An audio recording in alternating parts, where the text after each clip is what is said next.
મારું નામ અમન છે. મારા પિતાજી ખૂબ મોટા વેપારી હતા. તેમના અવસાન પછી સમગ્ર વેપાર મેં જ સંભાળી લીધો, કારણ કે મારો કોઈ ભાઈ કે બહેન નહોતા. હું તેમનો એકલો દીકરો હતો. કરોડોનો વેપાર હવે મારી જવાબદારી બની ગયો હતો.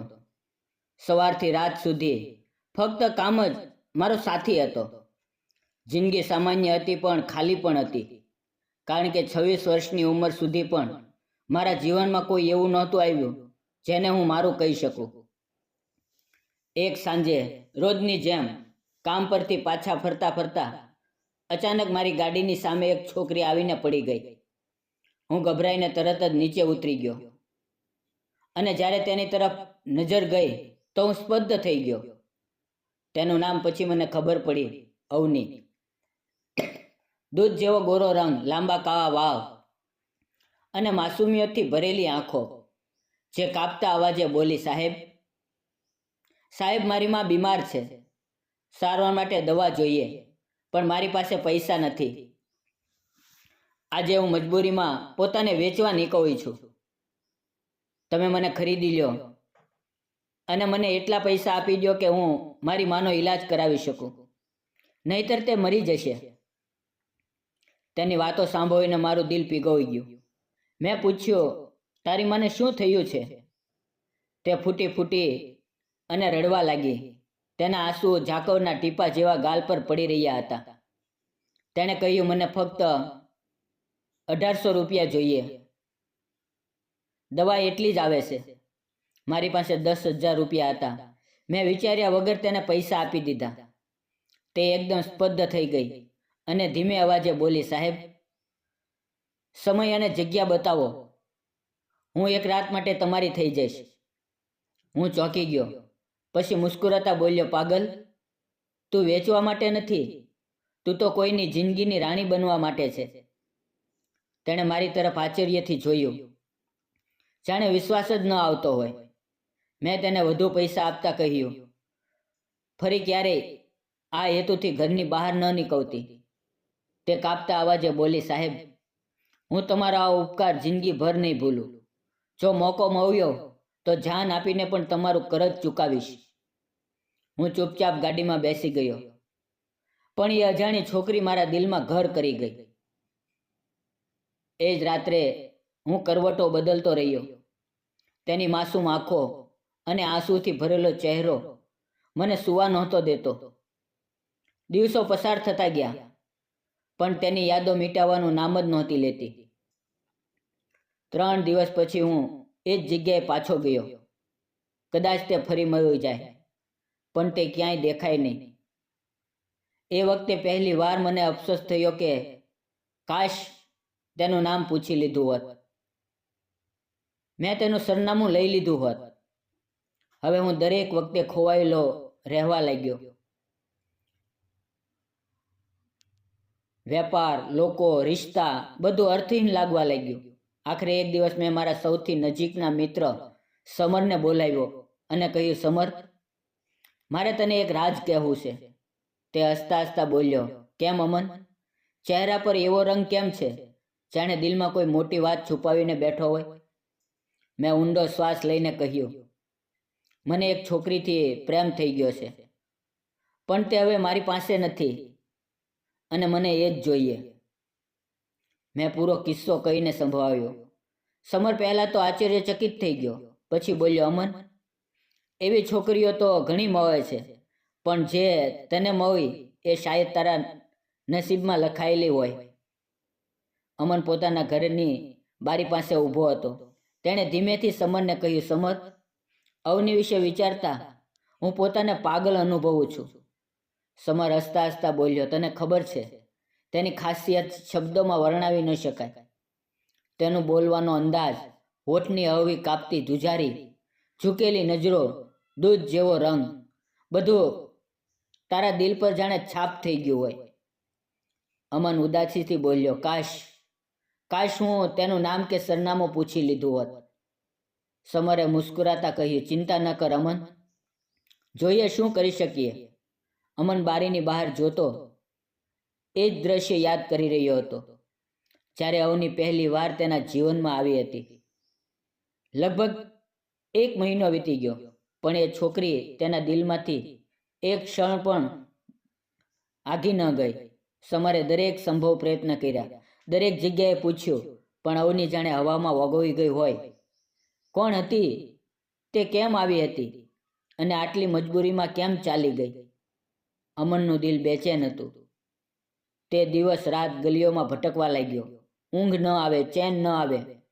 વેપાર પર અસર પડી, સતત નુકસાન થવા લાગ્યું. સમરે એક દિવસ સમજાવ્યું, અમન લગ્ન કરી લે, કદાચ ધ્યાન હોય અને તું તેને ભૂલી જઈશ. પણ અમન માટે આ શક્ય નહોતું. અવની હવે તેના દિલનો ભાગ બની ચૂકી હતી. મિત્રો, ઘરના લોકોના સમજાવવાથી અમને ઘર માટે છોકરી જોઈ અને લગ્ન કરી લીધા. સમય વીતતો ગયો. 6 વર્ષ વીતી ગયા. અમન 2 બાળકોનો પિતા બની ચૂક્યો હતો, પણ અવનીનો ચહેરો દરેક ક્ષણે તેની સામે હતો. વેપાર સતત નુકસાનમાં હતો અને અમન ધીમે ધીમે દારૂ તરફ વધી ગયો.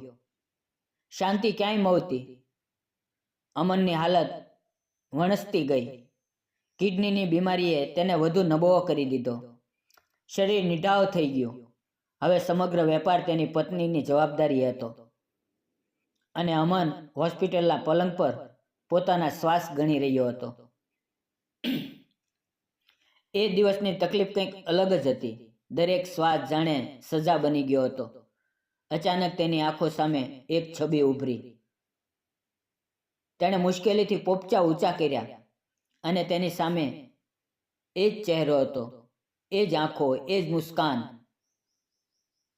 અવની હવે સફેદ કોટમાં ડોક્ટર બનીને તેની સામે ઊભી હતી. તે ધીમે ધીમે તેની તરફ વધી. નજીક આવતા જ અમનને કાપતા અવાજે કહ્યું, તમે એ જ છો ને, અવની? અવની હળવી મુસ્કાન સાથે આંખો ઝુકાવીને બોલી, હા, હું એ જ છું. મારા શરીરમાં જાણે ફરીથી જીવન પાછું આવી ગયું. હું ફક્ત તેને જોતો જ રહી ગયો. અવનીએ કહ્યું, અમન, એ દિવસે તમે મને જિંદગી આપી હતી, અને આજે હું તમને જિંદગી આપવા આવી છું. દુખાવાની એક લહેર મારા શરીરમાં દોડી ગઈ, અને હું અડધો બેહોશ થઈ ગયો. તેણે મારો હાથ પકડી લીધો અને દિલાસો આપવા લાગી. તમે બરાબર થઈ જશો. મને વિશ્વાસ છે, કંઈ નહીં થાય. મારી નજરો ફક્ત તેના ચહેરા પર અટકી હતી, જે ધીમે ધીમે બંધ થઈ રહી હતી. હું ઈચ્છતો હતો કે મારી આંખો એને જોતી જોતી બંધ થાય. અવનીએ ઝડપથી એક ઇન્જેક્શન લગાવ્યું, અને હું ઊંડી ઊંઘમાં ચાલ્યો ગયો. એક દિવસ પછી જ્યારે મારી આંખ ખુલી તો મેં એ જ ચહેરો જોયો. એવું લાગતું હતું જાણે હું સપનું જોઈ રહ્યો છું. તે મને દવા આપી રહી હતી અને બોલી, અમન, તમારો મારા પર ખૂબ મોટો ઉપકાર છે. જો મારે પોતાની જાન આપીને પણ આ ઉપકાર ચૂકવવો પડે તો હું ચૂકવીશ, અને હું ઈચ્છું છું કે તમે સંપૂર્ણ સ્વસ્થ થઈ જાઓ. આ પ્રક્રિયામાં તમે મારો સાથ આપશો ને? મેં તેનો હાથ ઝાલી લીધો અને કહ્યું, હા, કેમ નહીં. ફક્ત તમે જ મને સાજા કરી દો, અને હું જિંદગીભર તમારો આ ઉપકાર નહીં ભૂલું. મારાથી આ દુખાવો સહન નથી થતો.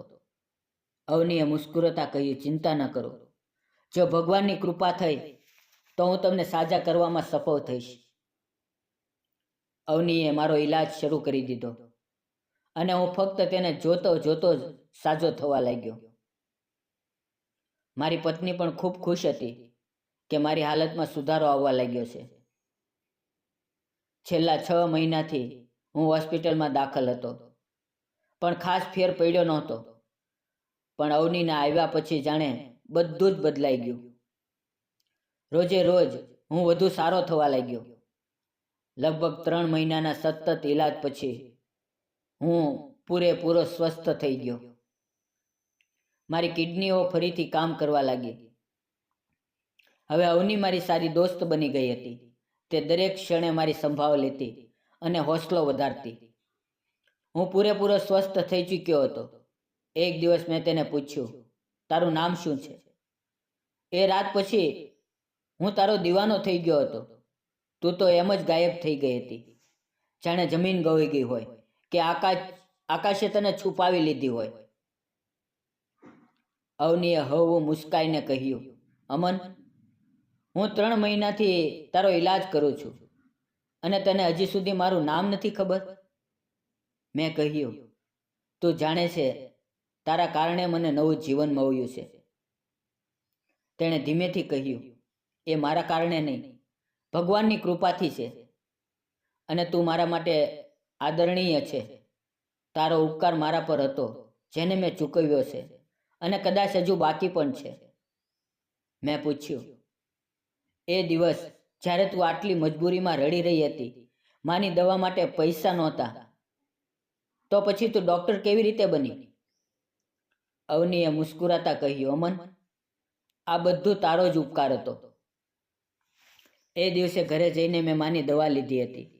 જે લિફાફો તે મને આપ્યો હતો તે મેં ખોલ્યો નહોતો. મારી માએ એ દવાથી સારી થઈ ગઈ. પછી મેં પૈસાનો લિફાફો અલમારીમાં મૂકી દીધો. પાછળથી જ્યારે જરૂર પડી ત્યારે ખોલ્યો. એ પૈસાથી મેં વાંચવાનું ચાલુ રાખ્યું, મેડિકલ કોલેજમાં એડમિશન લીધું અને ડૉક્ટર બની ગઈ. મેં કહ્યું, તારું આ સમર્પણ અને મહેનત અદ્ભુત છે.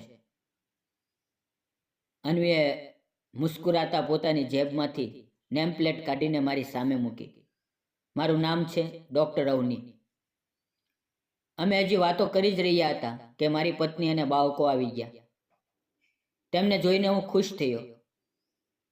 મારી પત્ની હોસ્પિટલમાં ખૂબ ઓછી આવતી હતી, કારણ કે સમગ્ર વેપાર હવે તેના હાથમાં હતો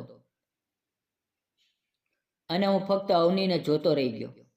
મેં તો પોતાની બીમારી અને આ અજીબ પ્રેમમાં બધું જ ગુમાવી દીધું હતું. મારો મિત્ર સમર પણ આવી ગયો, કારણ કે આજે મને હોસ્પિટલમાંથી રજા આપવામાં આવી રહી હતી. એટલામાં એમ જ બધું કરતાં એ ડૉક્ટર પોતાના રૂમમાંથી બહાર ચાલી ગઈ. મેં સમરને ધીમેથી કહ્યું, આ એ જ છોકરી છે જેના વિશે મેં તને કહ્યું હતું.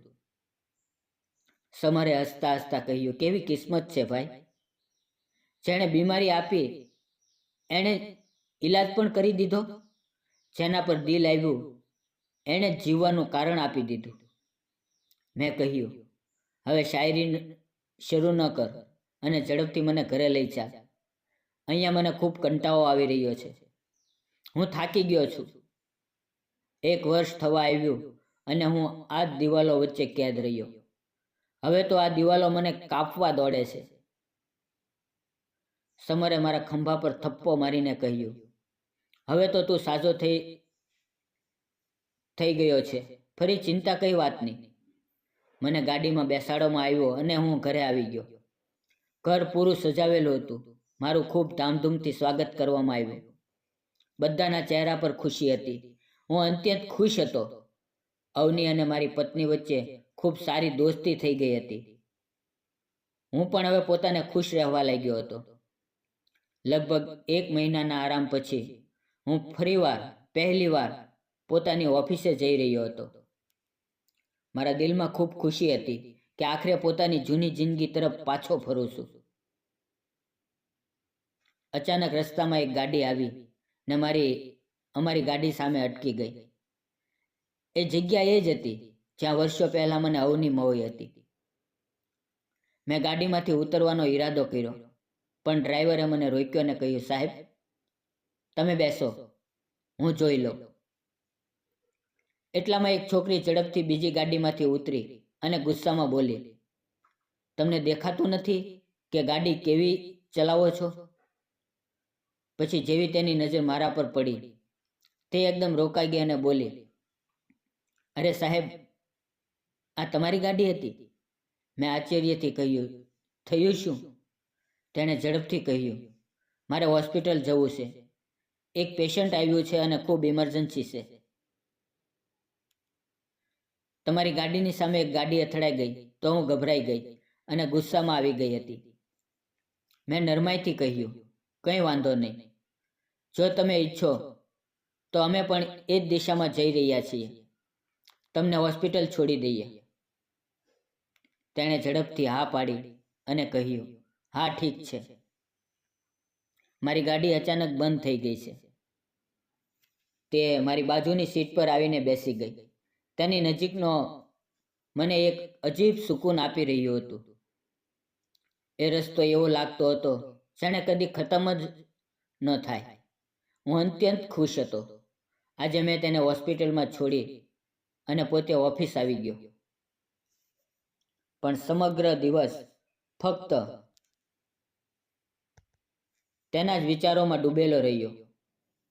મારી પાસે હવે એક પત્ની હતી, મારા બાળકો હતા, પણ તે મારી પત્ની પહેલી મોહબ્બત હતી. એ મોહબ્બત જે કદી દિલમાંથી ગઈ જ નહોતી. આજે તે મારી સાથે બેઠી હતી, જાણે વર્ષોની તમન્ના પૂરી થઈ ગઈ હોય. હું બેકરારીમાં મારા મિત્ર સમરને ફોન કર્યો અને કહ્યું, તું તરત જ મારી ઓફિસે આવ, મારે તારી સાથે ખૂબ જરૂરી વાત કરવી છે. તેણે કહ્યું, ઠીક છે, હું 30 મિનિટમાં પહોંચું છું. એ 30 મિનિટ મને જાણે 30 વર્ષ લાગી રહ્યા હતા. આખરે તે આવ્યો તો મેં વગર ભૂમિકાએ કહ્યું, સમર, હું અવની સાથે લગ્ન કરવા માંગુ છું. તે ચોંકીને બોલ્યો, તારું દિમાગ ઠેકાણે છે? તું પત્ની બાળકો વાવો છે, તારી એક પત્ની છે જે વર્ષોથી તારી છે, તારા 2 બાળકો છે અને તું આવું કેવી રીતે કહી શકા છો? મેં સખત અવાજે કહ્યું, મને કંઈ જ નથી વિચારવું, મને કંઈ જ સમજવું નથી. ફક્ત એટલું જ જાણું છું કે મને આ છોકરી સાથે લગ્ન કરવા છે. સમરે મને કહ્યું, પહેલાં તું ભાભી સાથે વાત કર. જો તે પરવાનગી આપે તો ઠીક છે, એમાં કંઈ વાંધો નહીં. અને સૌથી પહેલાં તું અવની સાથે પણ વાત કર. ક્યાંક તેના જીવનમાં બીજું કોઈ તો નથી ને? સમર બોલ્યો, એવું તો લાગતું નથી, પણ તું એકવાર તેની સાથે વાત કરી લે. મેં કહ્યું, હા ઠીક છે, અને નક્કી કર્યું કે ટૂંક સમયમાં જ હું તેની સાથે ખુલ્લેઆમ વાત કરીશ. એ દિવસે હું ઓફિસમાંથી વહેલો નીકળીને ઘરે ગયો તો જોયું કે અવની ઘરમાં જ હાજર હતી. તેના હાથમાં કેટલાક ફૂલ અને ખાવાની પીવાની વસ્તુઓ હતી. તે મારી પત્ની સાથે વાત કરી રહી હતી અને હસતી ખુરશીમાં બેઠી હતી. એટલામાં હું પણ અંદર આવ્યો તો બંનેની નજર મારી તરફ ઊંચી થઈ ગઈ. મેં હસતા કહ્યું, ગુડ ઇવનિંગ ડૉક્ટર સાહેબા. તો તે તરત બોલી, સાહેબ, તમારી તબિયત હવે કેવી છે? મેં હળવી મુસ્કાન સાથે કહ્યું, મેડમ, મારું નામ સાહેબ નથી, મારું નામ અમન છે, અને તમે મને અમન કહી શકો છો. મારી પત્નીએ મારા હાથમાંથી બેગ લઈ લીધી અને અમે ડ્રોઈંગ રૂમમાં બેઠા. નોકરને ચા લાવવાનું કહ્યું તો તે ચા લઈને આવ્યો. અમે સાંજની ચા એક સાથે પીધી. હું સતત અવનીને જ જોતો રહ્યો. એ વાત મારી પત્નીએ તરત જ નોંધી લીધી. જ્યારે અવની ઘરેથી ગઈ ત્યારે હું આરામ કરવા રૂમમાં આવી ગયો. થોડી જ વારમાં મારી પત્ની મારી પાસે આવી અને ગુસ્સામાં બોલી, તમે ડૉક્ટરને એવી રીતે જોઈ રહ્યા હતા જાણે તમને ખબર જ નથી કે તેમની સાથે તમારો શો સંબંધ છે. મને તો કદી એ નજરે જોયા જ નથી. તમે મારી સાથે તો ફક્ત ઔપચારિક સંબંધ નિભાવો છો. મેં કહ્યું, એવું કંઈ નથી, અને કરવટ બદલીને સૂઈ ગયો. મારી પત્ની ગુસ્સે થયેલી લાગતી હતી. સવારે ઉઠ્યો તો તે મોઢું લટકાવીને નાસ્તાના ટેબલ પર બેઠી હતી. મેં પૂછ્યું, હવે તને શું થયું છે? તેણે તીખા અવાજે કહ્યું, સાચે સાચું કહો, તમે અને અવની વચ્ચે શો સંબંધ છે? મેં ઊંડો શ્વાસ લઈને કહ્યું, જો, અમારી વચ્ચે ફક્ત અપનત અને દોસ્તીનો સંબંધ છે, પ્રેમનો નહીં. મારી પત્ની લાલ પીળી થઈને બોલી, પ્રેમ જે કદાચ ફક્ત એના માટે જ હતો, મારા માટે તો કદી હતો જ નહીં. તે રડવા લાગી અને હું આ બધાથી થોડો કંટાળી ગયો. મેં ઝંખાઈને કહ્યું, તું મને ઘરમાં પણ ચેનથી રહેવા નથી દેતી. તે મારું જીવન નર્ક બનાવી દીધું છે. મારી પત્ની મારી વચ્ચે ખૂબ સારી એવો ઝઘડો થઈ ગયો અને હું ગુસ્સામાં ઓફિસે ચાલ્યો ગયો. સાંજે જ્યારે હું પાછો આવ્યો તો પત્ની ઘરે હાજર નહોતી. મેં લાંબો શ્વાસ લીધો, જાણે છાતીનો ભાર હલકો થઈ ગયો હોય. તેની હાજરીમાં મને એ સુકૂન નહોતું મળતું જે દિલ ઈચ્છતું હતું. કદાચ એ જ કારણે કે દિલનું જોડાણ હજુ સંપૂર્ણ રીતે થયું નહોતું. અવની અને મારી દોસ્તી હવે ખૂબ ગાઢ થઈ ચૂકી હતી. તે અવારનવાર સાંજે મારા ઘરે આવતી, મારા બાળકો સાથે રમતી અને માહોલ હળવો ફૂલવો થઈ જતો. મારી પત્નીને ગયાને 15 દિવસ થઈ ચૂક્યા હતા. તે માયકે ગઈ હતી પણ પાછી ફરી નહોતી. મારા મિત્ર સમરે કહ્યું કે જઈને તેને મનાવી લાવ, પણ મેં સ્પષ્ટ કહી દીધું કે ના, હું નહીં જાઉં. એક સાંજે અવની આવી. હું ઓફિસથી પાછો ફર્યો તો તે મારા બાળકો સાથે રમી રહી હતી. હું તેની પાસે બેઠો અને થોડી વાર ચૂપ રહ્યો. પછી બોલ્યો, અવની, હું તારી પાસે કંઈક પૂછવા માંગુ છું. શું તારા જીવનમાં કોઈ એવો વ્યક્તિ છે જેને તું પ્રેમ કરે છે? તેણે એક ક્ષણ રોકાઈ, પછી મુસ્કુરાતા બોલી, આ ખૂબ અજીબ સવાલ છે. પહેલા તું કહે કે તારા જીવનમાં કોણ છે જેને તું પ્રેમ કરે છે, ત્યારે હું જવાબ આપીશ. મેં મુસ્કુરાતા કહ્યું, ના, પહેલો સવાલ મારો હતો. તું જ કહે. તેણે થોડું રોકાઈને ધીમેથી કહ્યું, હા, એક વ્યક્તિ છે જેને હું ખૂબ જ પ્રેમ કરું છું, જેને મેં ખોઈ દીધો હતો અને હવે ફરીથી મેળવી લીધો છે. હવે હું તેને કદી ખોવા નહીં માંગુ. હું ચૂપચાપ તેની આંખોમાં જોઈ રહ્યો અને સમજી ગયો કે તે મારી તરફ ઇશારો કરી રહી છે. પછી મેં વધુ સ્પષ્ટતા માંગી તો તેણે કહ્યું, એ વ્યક્તિ એ જ છે જેણે એ દિવસે મારી ઇજ્જત બચાવી હતી અને મને સમજાવ્યું હતું કે હું વેચવા માટે નથી બની. એ દિવસથી તે મારા દિલમાં વસી ગયો છે. મેં ધીમેથી કહ્યું, મને પણ એક ક્ષણ આજ સુધી નથી ભૂલાય. એ રાત જ્યારે હું અચાનક મારા જીવનમાં આવી, જાણે અંધારામાં ચમકતો ચંદ્ર હોય. કદાચ આપણે બંનેએ એ લિફાફાને કદી સાચા અર્થમાં ખોલ્યો જ નથી. મેં કહ્યું, આજે ઘરે જઈને એ લિફાફો ખોલજે. કદાચ તને ખબર પડે કે તેમાં આખરે શું હતું. તેણે ધીમેથી મુસ્કુરાતા કહ્યું, હા, મેં એ લિફાફો પૂરો ખોલ્યો જ નહોતો. આજે પણ તેમાં એ અડધી રકમ છે જે તે મને આપી હતી. એ પછી કદી જરૂર જ નથી પડી. એટલામાં તેના ફોનની ઘંટી વાગી. તેણે ઝડપથી કોલ ઉપાડ્યો અને બોલી, મારે જવું પડશે, આ મમ્મીનો ફોન છે. મેં નમ્રતાથી કહ્યું, ઠીક છે, તું જઈ શકા છો, પણ કૃપા કરીને આજે જ એ લિફાફો ખોલીને જરૂર જોજે.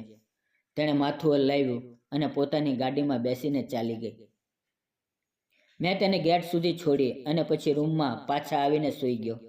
કદાચ થાકના કારણે મારી આંખ લાગી ગઈ. લગભગ 2 કલાક પછી જ્યારે આંખ ખુલી તો મોબાઈલ સતત વાગી રહ્યો હતો. સ્ક્રીન પર જોયું તો લગભગ 15 મિસ કોલ હતા, જે એક જ નંબર પરથી આવ્યા હતા. એ નંબર મારા માટે સંપૂર્ણ અજાણ્યો હતો. મેં તરત જ કોલ બેક કર્યો. બીજી બાજુએ ભારે અવાજ આવ્યો, જી, આ હોસ્પિટલમાંથી બોલીએ છીએ. શું તમે ડૉક્ટર અવનીને ઓળખો છો? હું એકદમ સ્તબ્ધ થઈ ગયો અને બોલ્યો, જી હા, શું થયું? તેણે કહ્યું, તે ખૂબ ગંભીર રોડ એક્સિડન્ટનો શિકાર બની છે અને હાલ ઓપરેશન થિયેટરમાં છે. શું તમે તરત જ હોસ્પિટલ પહોંચી શકો છો? મારી જાણે કોઈએ જાન ખેંચી લીધી હોય. મેં વિચાર્યા વગર ફોન કાપી નાખ્યો. જેકેટ ઉઠાવી અને બહાર દોડ્યો. ડ્રાઈવરે તરત ગાડી કાઢી. હું ગભરાઈ રહ્યો હતો. દરેક ક્ષણે ફક્ત એક જ પ્રાર્થના હતી કે તે સાજી રહે. આંખો સામે એક ક્ષણો ફરી રહ્યા હતા જ્યારે તે હસતી ખેલતી મારા બાળકો સાથે રમી રહી હતી. હું હોસ્પિટલ પહોંચતા જ અંદર દોડ્યો. રિસેપ્શન પર પૂછ્યું તો કહ્યું કે હજુ ઓપરેશન થિયેટરમાં છે અને હાલ ખૂબ ગંભીર છે. હું ખુરશી પર બેસી ગયો. હાથ દુવાઓ માટે ઊંચા થયા, પણ આંખોમાંથી આંસુ વહેવા લાગ્યા. હું ખુરશી પર બેઠો, ક્યારેક દરવાજા તરફ જોતો, ક્યારેક ઘડિયાળ તરફ. સમય જાણે થંભી ગયો હતો. લગભગ 2 કલાક પછી ઓપરેશન થિયેટરનો દરવાજો ખુલ્યો. એક ડૉક્ટર બહાર આવ્યા. હું દોડીને તેની પાસે પહોંચ્યો અને ગભરાયેલા અવાજે પૂછ્યું, અવની કેવી છે? તેમણે ઊંડો શ્વાસ લીધો અને કહ્યું, અમે પૂરી કોશિશ કરી છે, પણ તેની હાલત હજુ પણ ચિંતાજનક છે. આવનાર 24 કલાક ખૂબ મહત્વના છે. તમે પ્રાર્થના કરો. મેં બંને હાથથી પોતાનું માથું પકડી લીધું, જાણે જમીન પગ નીચેથી સરકી ગઈ હોય. ડ્રાઈવરે મારા ખંભા પર હાથ મૂકીને દિલાસો આપ્યો, પણ હું ફક્ત એક જ વાક્ય વારંવાર બોલતો રહ્યો, ના અવની, તને કંઈ નહીં થઈ શકે. મેં તો કહ્યું હતું કે તું મને ફરી કદી ખોવા નહીં માંગે. હવે તું મને આમ એકલો છોડીને નહીં જઈ શકે. નર્સ આવીને કહ્યું કે તે આઈસીયુમાં શિફ્ટ કરી દીધી છે. મેં પરવાનગી લીધી અને અંદર ગયો. તે મશીનોથી જકડાયેલી બેહોશ પડી હતી. એ ચહેરા પર જે હંમેશા જીવન ભરપૂર લાગતું હતું, હવે એક અજીબ શાંતિ છવાયેલી હતી. હું તેની પાસે ખુરશી પર બેઠો. ધીમેથી તેનો હાથ પકડ્યો. આંખોમાંથી આંસુ વહેવા લાગ્યા અને હોઠ ફક્ત એક જ પ્રાર્થના કરતો હતો, હે ભગવાન, તેને મને પાછી આપી દે. એ મારી પહેલી અને આખરી પ્રાર્થના હતી. થોડી જ વારમાં એક વિનમ્ર ડૉક્ટર બહાર આવ્યા અને બોલ્યા, અવની હવે ખતરામાંથી બહાર છે. એ સાંભળતા જ જાણે મારા શરીરમાં ફરીથી જાન આવી ગઈ. મેં આંસુઓથી ભરેલી આંખોએ ડ્રાઈવરને જોરથી ભેટી પડ્યો. હું પોતાની ખુશી છુપાવી ન શક્યો. હોસ્પિટલમાં ઘણા દિવસો વીતી ગયા. દરેક ક્ષણ અવનીની સેવામાં લાગી ગયો. તે ધીમે ધીમે સ્વસ્થ થઈ ગઈ અને આખરે પૂરી સાજી થઈ ગઈ. આ જ સમય દરમિયાન મારી પત્ની પણ પાછી ઘરે આવી ગઈ. એક રાતે હિંમત કરીને મેં તેની સાથે ખુલ્લેઆમ વાત કરી. મેં કહ્યું, જો હું તમને હવે વધુ ધોકામાં નથી રાખવા માંગતો. સત્ય એ છે કે હું અવની સાથે લગ્ન કરવા માંગુ છું. તેના વગર મારું જીવવું શક્ય નથી. મેં વર્ષોથી તમારો સાથ નિભાવ્યો છે, પણ હવે મારા જીવનનો નિર્ણય એ જ છે કે અવની મારી જીવનસાથી બને. હું ઈચ્છું છું કે તમે શાંતિથી મને આ લગ્નની પરવાનગી આપો. પણ પરિણામ એવું નહોતું જેવું મેં વિચાર્યું હતું. મારી પત્નીએ મારી વાત સાંભળી અને કાંઈ પણ બોલ્યા વગર રૂમમાંથી ચાલી ગઈ. થોડા દિવસ પછી તેણે મને તલાકના કાગળ મોકલી આપ્યા. મારી બીમારી દરમિયાન તેણે મારી સંપત્તિ પોતાના નામે કરી લીધી અને મને ઘરમાંથી કાઢી મૂક્યો. એ ઘર જેને મેં ક્યારેય પોતે બનાવ્યું હતું, આજે મારા માટે પરાયું થઈ ગયું. હું દર ભટકવા લાગ્યો. ક્યાં જાઉં, કોની પાસે જાઉં? અવની પાસે જવાની હિંમત પણ નહોતી. એક સમયનો મોટો વેપારી આજે ભિખારી જેવી હાલતમાં હતો. એક કંબલ ઓઢીને રસ્તાના કિનારે બેસી ગયો. મારી પાસે ખાવાનું કંઈ નહોતું, રહેવાની કોઈ જગ્યા નહોતી. તલાકના નિર્ણય સાથે તેણે કોર્ટની મદદથી મારી પાસેથી દરેક વસ્તુ છીનવી લીધી. એટલું જ નહીં, એ કલમ પણ જે હું હંમેશા ખિસ્સામાં રાખતો હતો, તે પણ હવે તેની મિલકત બની ગઈ હતી. મારા બાળકો પણ મારી પાસેથી છીનવાઈ ગયા. મને અંદાજો નહોતો કે વિશ્વાસ કરવાનું પરિણામ આટલું ભયાનક હશે. અવની સાથેનો મારો સંપર્ક પણ પૂરેપૂરો તૂટી ગયો હતો. 1 વર્ષ વીતી ગયું. મારી દાઢી વધી ગઈ હતી. કમજોરી અને ભૂખે મને ફરીથી બીમાર કરી દીધો હતો. હવે રસ્તો જ મારું ઘર હતો અને ફૂટપાથ મારો પલંગ. ક્યારેક મજૂરી મળી જાય તો કરતો, નહીંતર દિવસ આખો ભીખ માંગીને પસાર થતો અને રાત ફૂટપાથ પર સૂતો. 1 વર્ષની દરબદર જિંદગીએ મને અંદરથી તોડી નાખ્યો. એ જ માણસ જે ક્યારેક કરોડપતિનો માલિક હતો, આજે ચૂપચાપ ફૂટપાથ પર બેઠો રહેતો. લોકો પસાર થાય તો ક્યારેક દયાની નજરે જોતા, તો ક્યારેક ધિક્કારથી. હું પોતાની આંખો ઝુકાવી લેતો. ભૂખે મારા શરીરને હાડકાનું માળખું બનાવી દીધું હતું. કપડાં ગંદા અને ફાટેલા હતા, જાણે કોઈ જૂની ચાદર હોય. શ્વાસ પણ હવે બોજ લાગવા લાગ્યા હતા. એક દિવસ સાંજે વરસાદ પડવા લાગ્યો. હું એક તૂટેલી છત નીચે સુકાઈને બેઠી ગયો. ત્યાં જ એક કાર આવીને ઊભી રહી. મેં માથું ઊંચું કર્યું અને જોયું કે એક જાણીતો ચહેરો સામે છે. હું ઓળખવાનો પ્રયત્ન કરી રહ્યો હતો. તે મારી પાસે આવી અને ઝૂકીને બોલી, અમન, આ તમે છો? એ અવની હતી. હું એકદમ ચોંકી ગયો. આંખોમાં આંસુ આવી ગયા. હું કંઈ બોલી ન શક્યો. તેણે ઘૂંટણના બળ બેસીને કહ્યું, જુઓ, આ શું હાલત બનાવી લીધી છે તમે? મેં તૂટેલા અવાજે કહ્યું, શું કરું અવની? બધાએ મને છોડી દીધો, બધું છીનવી લીધું. હવે ફક્ત આ જ બચ્યું છે. અવનીની આંખો પણ ભીની થઈ ગઈ. તેણે તરત ડ્રાઈવરને બોલાવ્યો અને કહ્યું, આને ગાડીમાં બેસાડો. પછી મને સહારો આપીને ગાડીમાં બેસાડી દીધો. હું સતત રડી રહ્યો હતો અને તે વારંવાર કહેતી હતી, હવે તમે એકલા નથી અમન, હું છું ને. ગાડી એક મોટા બંગલા સામે ઊભી રહી. અવની મને અંદર લઈ ગઈ. નોકરો દોડ્યા અને મારા માટે સાફ કપડાં અને ખાવાનું લઈને આવ્યા. તે મારી સામે બેઠી અને ધીમેથી બોલી, અમન, હવે તમે મારી જવાબદારી છો. જેમ તમે વર્ષો પહેલાં મારો હાથ ઝાલ્યો હતો, હવે મારી વારી છે તમને સંભાળવાની. અવનીએ મને સહારો આપીને એક મોટા હોલમાં લઈ ગઈ, જ્યાં તેની માતા પણ હાજર હતી. તેની માતાએ મારી પાસે આવીને કહ્યું, બેટા, આ એ જ માણસ છે જેણે વર્ષો પહેલાં અમારો જીવ બચાવ્યો હતો. હું તેને છોડવાની નથી. મેં ધીમેથી કહ્યું, માતાજી, હું એ જ બદનસીબ માણસ છું જેથી બધું છીનવાઈ ગયું. અવનીની માતાએ મારું માથે હાથ સહેલાવતા કહ્યું, બેટા, બદનસીબ એ નથી જે માણસને તોડી નાખે, પણ એ છે જેને તેને ઊભા થવા ન દે. તું હજી જીવા છો, એટલે ભગવાને તારા માટે કંઈક વિચાર્યું છે. અવનીએ નોકરને કહ્યું, આના માટે ખાવાનું લાવો. હું ખુરશી પર બેઠો. અવનીની માતા મારી પાસે બેઠી અને બોલી, બેટા, આ તારું ઘર છે. જ્યાં સુધી શ્વાસ છે, તું એકલો નથી. મેં અવની તરફ જોયું. તેની આંખોમાં એ જ સચ્ચાઈ હતી જે મેં વર્ષો પહેલાં જોઈ હતી. દિલ ભારે હતું, પણ પહેલી વાર આશાનો એક કિરણ જાગ્યું કે કદાચ મારી જિંદગી હજુ પૂરી થઈ નથી. અવનીએ ચૂપ તોડતા કહ્યું, અમન, હવે તને વધુ દુઃખ સહેવું નહીં પડે. મેં જોયું કે તેણે પોતાની માતા સાથે પણ બધું નક્કી કરી લીધું હતું. આજથી 2 દિવસ પછી આપણા લગ્ન છે, અવનીએ કહ્યું. હું ચોંકીને બોલ્યો, આટલી ઝડપથી કેવી રીતે શક્ય છે? તેણે મુસ્કુરાતા કહ્યું, જ્યારે દિલનો નિર્ણય પાકો હોય તો વિલંબ કેમ કરવો? તે વર્ષો મારો સાથ આપ્યો છે, હવે હું તને જિંદગીભરનો સાથ આપવા માંગુ છું. મેં નજર ઝુકાવી લીધી અને દિલમાં એક અજીબ સુકૂન અનુભવ્યો. વર્ષોની ભટકતી જાણે હવે થંભી ગઈ હતી. 2 દિવસ પછી આપણા લગ્ન થઈ ગયા. મંદિરમાં પંડિતજીની સામે બધી રસમો પૂરી થઈ અને મેં અવની સાથે લગ્ન કરી લીધા. વર્ષોની તરત છીપાઈ ગઈ. મારું ખોવાયેલું બધું મને મળી ગયું. અવની મારી માત્ર પત્ની નહીં, પણ મારી જિંદગીની નવી શરૂઆત હતી. તેના હોસલાએ મને એ હિંમત મળી જે મેં વર્ષોથી ગુમાવી દીધી હતી. હું ફરીથી પોતાના પગ પર ઊભો થયો. અવની દરેક પગલે મારી સાથે હતી. ધીમે ધીમે મારો વેપાર વધવા લાગ્યો અને લોકો મને ફરીથી ઓળખવા લાગ્યા. પણ આ વખતે ફરક એ હતો કે હવે મારી પાસે જે કંઈ હતું તે અવનીના પ્રેમ અને વિશ્વાસની નીમ પર ઊભું હતું. મેં નક્કી કરી લીધું કે હવે કદી ઘમંડ નહીં કરીશ અને કોઈનું દિલ પણ નહીં દુભાવીશ. હું ફરીથી પોતાના સામ્રાજ્યને ઊભી કરી ચૂક્યો હતો.